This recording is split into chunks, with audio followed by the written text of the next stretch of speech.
明朝的第2位皇帝建文帝朱允炆，在靖难之役后究竟是死是活？这被称为明史第一悬案。按照他四叔明成祖朱棣的说法，死了，在皇宫里烧死了。然而，历史有太多常人难以观测到的暗黑角落，真相没有这么简单。权力可以制造事实。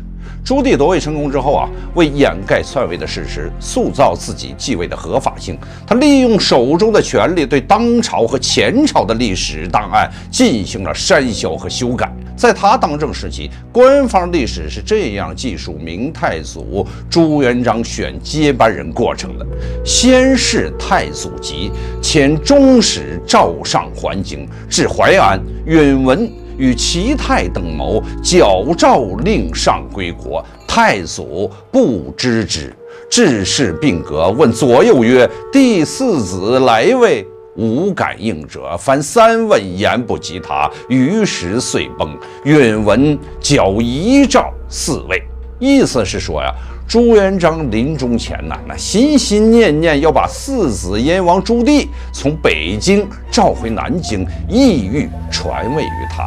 但朱棣走到半路朱允炆胆大妄为，伙同谋臣，假传朱元璋圣旨，又让朱棣回北京去了。这样朱元璋死的时候仍等不到朱棣回来，而朱允炆则篡改遗诏，登上帝位。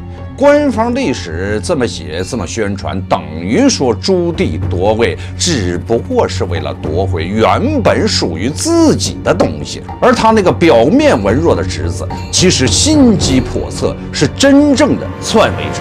但真实的历史到底怎样呢？朱元璋生前已经考虑到燕王朱棣可能是皇太孙朱允炆继位后的潜在威胁，因此下遗诏立储的同时，严禁分封各地的儿子们回京奔丧。然而，当朱元璋驾崩的消息传出以后朱棣还是直接南下吊孝。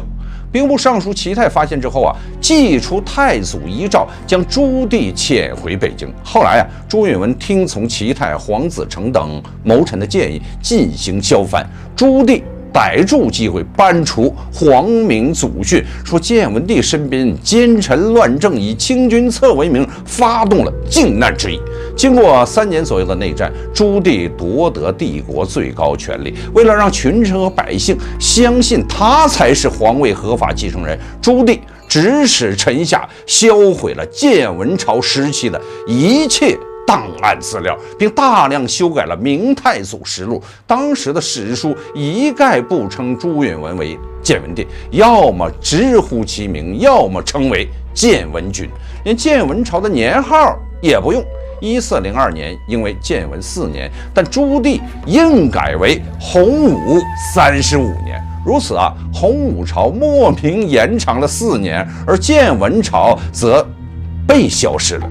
这波操作下来，朱棣的永乐元年就无缝对接上了洪武35年，而他则从明朝事实上的第3位皇帝，直接变成开国皇帝朱元璋之后的第2位皇帝。历史果然是胜利者书写的，但真相总会以某种方式若隐若现。在永乐朝严苛的政治环境结束之后，陆续有无数史料冒出来，说建文帝朱允炆根本就没有自焚，搞得后世修明史的史官是莫衷一是，只好模糊处理。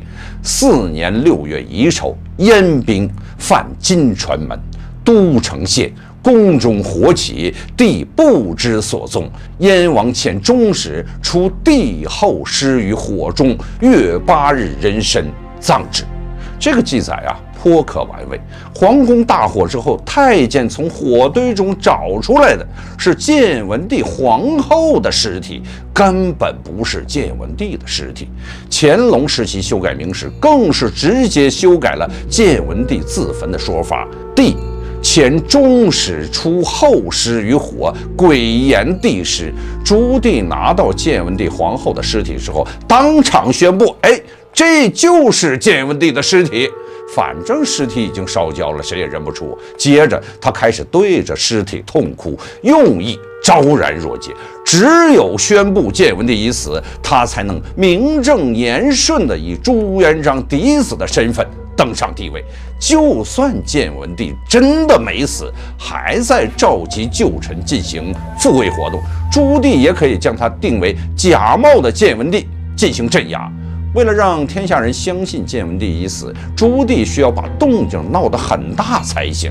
他手下的人告诉他，应以天子之礼安葬这具建文帝的尸体，仪式越隆重，大家越不会猜疑。朱棣只好进行了相当人格分裂的表演。这边在史书中说建文君是篡位者，十恶不赦；那边又在史书中说自己按天子级别为建文帝举行了隆重的安葬仪式。这是一场细思恐极的葬礼呀！尚在人世的朱允炆，如果听到这个消息，肯定整个人呆掉了。以后不管他如何证明，他也证明不了他还活着。建文帝的事情处理完了，朱棣是姿态做足，丧礼祭祀辍朝，给了死者朱允炆最后的天子待遇。然而新的难题又摆在了朱棣的面前，建文帝可以被死亡，可活生生的站在他面前的朱允炆的几个弟弟和几个儿子怎么办？靖难之夜，那可是打着清君侧的名义啊！正如方孝孺所说，成王死了，可成王之子还在呀，朱棣又该怎么办呢？